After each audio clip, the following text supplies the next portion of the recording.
Ang cooking, dinuguan. So guys, nilagyan ko ng tanglad. Nagsiriway. Hindi ko nabuhol ng maganda. Hindi sanay magbuhol ng tanglad. Nagsiriway. Ayan, lutuin muna natin yung karne. And tapa natin sa ulit.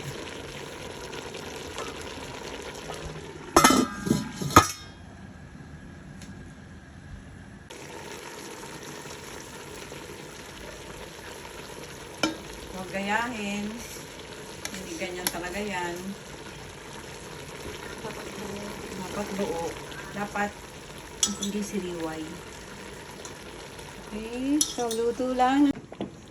Luto na. Maluto na namin. Okay, dinuguan. It's done. We're ready to serve. Lagyan na natin yung kanyang sili. Okay, ng mga sili. Ang paborito namin ni Yaya yung sili. Daming sili. So, luto na.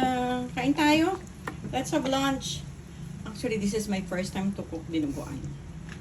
And thank you, Ryan. Yung recipe na to is copied from Ryan. Thank you.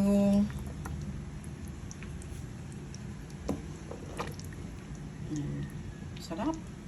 My favorite. My kids' favorite too.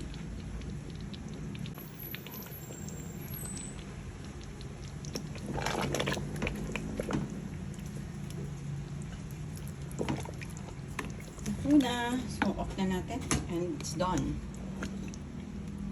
Let's have lunch. Ready to serve.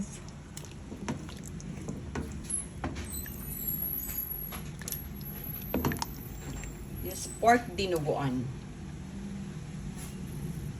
Luto na dinuguan, mga anak. Ito si Mama. First time nagluto ng dinuguan. Yan, kain na kami. And this will be your ulam tomorrow lunch.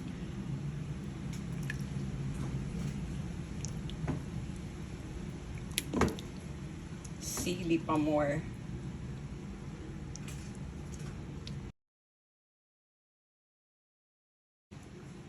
Okay, time to serve. Dinuguan. Kain na tayo. So, dalawa lang naman kami ni Cherry Lynn, kaya yung iba nito, magta-travel pa ng Grass tomorrow for lunch ng mga bagets. So delicious.